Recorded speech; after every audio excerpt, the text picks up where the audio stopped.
క్రీస్తు యొక్క పుట్టుకను గురించి, క్రీస్తు పుట్టుక పరమార్థాన్ని గురించి మేము తెలియజేయటానికి మీ ప్రాంతానికి వచ్చాం, క్రిస్మస్ యొక్క సెలబ్రేషన్ పురస్కరించుకొని. కాబట్టి ఈ సందర్భంలో క్రీస్తు పుట్టుకను గురించి మరి మన మధ్యలో ఉన్న అనిల్ గారు వచ్చి కొన్ని విషయాలు మీకు తెలియపరుస్తూ ఉండగా అవి దేవుని మాటలుగా వినటానికి సిద్ధపడాలి అని మీ అందరికీ తెలియజేస్తూ ఉన్నాను. వాల్మీకి లేని ఒక గొప్ప జీవితం మనిషిదే. ఇప్పుడు ఒక జీవికి రోగం వచ్చిందనుకోండి, డాక్టర్లు ఉన్నారు. ఈరోజు నేను చెప్పాల్సిన విషయం ఏమిటంటే, మనిషికి పోవాల్సింది రోగమా పాపమా అనే ఒక విషయాన్ని చెప్పాలనుకుంటున్నాను. ఈరోజు ఒక గొర్రెకు కానీ ఒక గేదెలకు కానీ వెటనరీ డాక్టర్లు ఉంటాయి. వాటికి ఏమైనా రోగాలు వస్తాయి, అక్కడ అవి పోయి వైద్యం, వాళ్ళ యొక్క యజమానులు వైద్యం చేపిస్తారు. అంటే ఈ భూమి మీద ఎన్ని జీవరాశులు ఉన్నా వాళ్ళందరికీ డాక్టర్లు ఉన్నారు. అలాగే మనిషికి ఏదైనా రోగం వస్తే, జ్వరం వచ్చినా, ఏదైనా వెరైటీ రోగం వచ్చినా, కరోనా వైరస్ వచ్చినా దానికి వ్యాక్సిన్స్ అని, డాక్టర్స్ అని, ఎన్నెన్నో హాస్పిటల్స్ అని ఉంటాయి.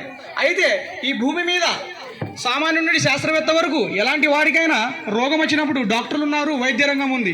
అందులో మనకు తెలిసిన హాస్పిటల్ మధు హాస్పిటల్, అలాగే గవర్నమెంట్ హాస్పిటల్, ఎన్నో హాస్పిటల్స్ ఉన్నాయి. అయితే ఈ భూమి మీద మన శరీరానికి, మన దేహానికి వచ్చిన రోగాలకి మందులు ఉన్నాయి. అయితే నీకు చెప్పబోయే విషయం ఏమిటంటే, మనిషి చేసే తెలిసి తెలియక చేయబోయే పాపానికి మందు ఉందా?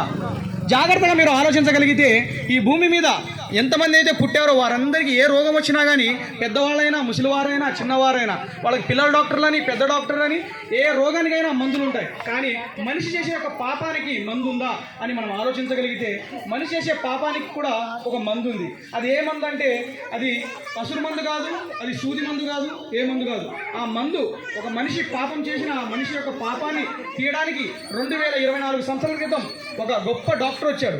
డాక్టర్ అనగానే ఇంజెక్షన్ వేసే డాక్టర్ కాదండి, మహానీయుడైన శ్రీ యేసుక్రీస్తు వారు. ఆయన 2000 సంవత్సరాల క్రితం వచ్చి భూమి మీద సర్వమానవాళి పాపాల కోసం ఒకే ఒకసారి బలి అయ్యి ఆయన మరణించి సమాధి చేయబడి 3 దినాల తర్వాత తిరిగి లేచి ఆయన అంటున్నాడు, నాయనా వచ్చాను, మీరు స్వర్గానికి వెళ్ళాలంటే నేనే మార్గం, నేనే సత్యం, నేనే జీవం, నా ద్వారా తప్ప ఎవ్వడను పరలోకానికి రాలేడు నాన్న అంటున్నాడు. కాబట్టి ఇక్కడ మనమందరము రోగాలు వస్తే డాక్టర్ దగ్గరికి పోతాం, కానీ పాపం తీయడానికి ఏ డాక్టర్ లేడు, ఒకే ఒక వ్యక్తి, ఆయనే శ్రీ యేసుక్రీస్తు వారు. ఈ యేసుక్రీస్తు వారే ఎందుకు తీయాలి పాపం? వేరే వ్యక్తి తీయలేడా అంటే, ఈ భూమి మీద పుట్టిన ప్రతి మనిషి ఏదో ఒక విషయంలో పాపం చేసిన వాడే. కానీ ఆయన ఏమంటున్నాడంటే, నాలో పాపం ఉందని నిరూపించేవాడు ఎవడైనా ఉన్నాడా అంటే, ఒక మనిషికి పాపం తీయాలంటే ఏ పాపం కూడా చేయని మహానుభావుడు యేసుక్రీస్తు వారు. ఆయన ఎంత గొప్పవాడంటే, బైబిల్లో ఒక వచనం ఉంటుంది, వారి యొద్దకు ఒక వ్యభిచారమందు పట్టబడిన స్త్రీని తీసుకొస్తారు. నాయన ఈ ధర్మశాస్త్రం ప్రకారం ఆయన రాళ్లతో కొట్టి చంపాలి అన్నప్పుడు, ఆయన వ్యభిచారమందు పట్టబడిన స్త్రీని, అమ్మా ఇప్పుడు ఈ తప్పు చేశావు, మరి నిన్నుడును ఈ తప్పును చేయొద్దమ్మా, నాకు నిన్ను శిక్షించే అధికారం ఉంది, ఎందుకంటే నేను ఏ తప్పు చేయలేదు, కానీ నేను నిన్ను క్షమిస్తున్నాను. మనకు తెలిసిన మన ఆంధ్ర రాష్ట్రానికి డిప్యూటీ సీఎం ఆయన ఏమన్నాడంటే, యేసుక్రీస్తు కోసం, బైబిల్ కోసము, నేను ఒక క్రిస్టియన్ స్కూల్లో చదివినాను చిన్నప్పుడు. నా మేడం ఏమనేదంటే, నేను తన్ను తాను తగ్గించుకున్నవాడు హెచ్చింపబడును, బైబిల్ సూక్తి నేను పాటించాను కాబట్టి 21కి 21 సీట్లు నేను గెలిచి ఈరోజు మీ అందరికీ డిప్యూటీ సీఎంగా ఇక్కడ నిలిపించానంటే, పవన్ కళ్యాణ్ గారు ఆయన మన ఆంధ్ర రాష్ట్రానికి డిప్యూటీ సీఎం అయిన ఆయన ఏమన్నాడంటే, నన్ను తగ్గించుకున్నాను, ఈ సూక్తి నేను ఎక్కడా నేర్చుకోలేదు, బైబిల్ గ్రంథం నుండి యేసుక్రీస్తు వారు చెప్పిన సూక్తిని నేను బట్టి నేర్చుకున్నాను, కాబట్టి ఇప్పుడు నేను ఈ ఆంధ్ర రాష్ట్రానికి నన్ను తగ్గించుకున్నాను, నేను హెచ్చింపబడినాను. అంటే యేసుక్రీస్తు వారు ఎంత గొప్పవారంటే, మహాత్మా గాంధీ ఆయన ఏమన్నాడు, యేసు ప్రభు కోసం కుడి చెంప మీద కొడితే ఎడమ చెంప మీద కొట్టాలి, చూపించాలి అన్నాడు. అలాగే ఆక్స్ఫర్డ్ యూనివర్సిటీలో చాలామంది అతను గుండెల మీద బూట్ కాట్లతో తంతున్నప్పుడు ఆయన ఏమన్నాడంటే, మీరు ఏం చేస్తున్నారో మీకు తెలియదు, మిమ్మల్ని నేను క్షమిస్తున్నాను, ఇది నేను బైబిల్ చదివి నేర్చుకున్న సూక్తి అన్నాడు.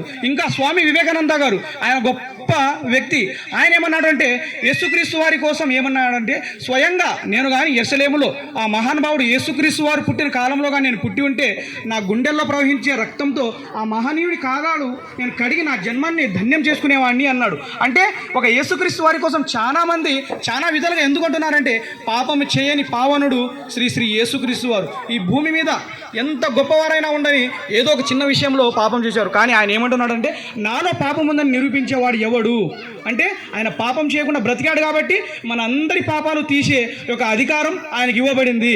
ఆయన ఒకే ఒకసారి మరణించి 3 దినాల తర్వాత తిరిగి లేచాడు. నేనే మార్గం, నేనే సత్యం, నేనే జీవం, నా ద్వారానే తప్ప ఎవ్వడును పరలోకానికి రాలేడు అంటున్నాడు. కాబట్టి మనం అందరము ఈ సత్యాన్ని మనం తెలుసుకోవాలి. కనుక ఎంతో మహనీయులు గొప్పవారు ఇంకా ఎన్నెన్నో ఉన్నారు. కానీ మనకు సమయం లేదు. మాకు పోలీస్ పర్మిషన్ 8 వరకే ఇచ్చారు కాబట్టి ఇంకా చాలా ఏరియాలో చేయాలి. కనుక ఈ భూమి మీద రోగం వస్తే డాక్టర్లు ఉన్నారు, వైద్యులు ఉన్నారు. కానీ పాపం చేస్తే ఏ డాక్టర్ లేడు, ఏ వైద్యులు లేడు. ఒకే ఒక వైద్యుడు, ఒకే ఒక డాక్టర్, శ్రీ యేసుక్రీస్తు వారు. ఆయన నామంలోనే మనకి మోక్షం. కాబట్టి యేసుక్రీస్తు వారు ఈ భూమి మీద పుట్టడమే మనకు ఎంతో ధన్యకారణం. కాబట్టి ఆయన ఒక కులాన్ని చూడడు, మతాన్ని చూడడు, ఒక భేదాన్ని చూడడు. ఎప్పుడు ఆయన మతాన్ని అస్సలు చెప్పడు. మీ యొక్క హృదయంలో నాటుకున్న పాపాన్ని తొలగించడానికి వచ్చాడు యేసుక్రీస్తు వారు. కాబట్టి ఇక్కడ మేమేదో మా మతంలో చేరిపోండి అనట్లేదు. ఇదొక ధర్మం, ఇదొక మార్గం. మీకు ఇష్టం ఉంటే తెలుసుకోండి, కష్టం ఉంటే వదిలేయండి, బలవంతం ఏం లేదు. కాబట్టి ఇంతవరకు మీరందరూ ఇంత ఆసక్తి ఉన్నందుకు కృతజ్ఞతలు. కాకపోతే మనం మరణించక ముందే తెలుసుకోవాలి, ఒక్కసారి చనిపోయామా నిత్య నరకం మన కోసం కాసుకొని ఉంది. కాబట్టి ఆ నిత్య నరకాన్ని మీకు తెలియజేస్తున్నాను. ఆడ ముందు రోడ్డు మీద గుంట ఉంది, ఆయన చూసుకొని నడుపు, కింద పడేవు అంటారు. ఎందుకంటే నాకు తెలుసు కాబట్టి నేను చెప్పాను. లేదరా నీ మాట వినంటే అది ఆయన దురదృష్టం. కాబట్టి మీ అందరికీ భయంకరమైన నరకం ఉంది, అది తప్పించుకోవాలని నాకు తెలిసిన నేను చిన్న విషయాలు చెప్పాను. మీరందరూ ఇంత జాగ్రత్తగా వినినందుకు నా హృదయపూర్వక వందనాలు తెలియజేస్తూ మీ యొక్క ఏరియా కోసం ప్రార్థన చేస్తారు. మన మధ్యలో ఉన్న చంద్రమ్మ గారు ప్రార్థన చేసి ముగిస్తారు.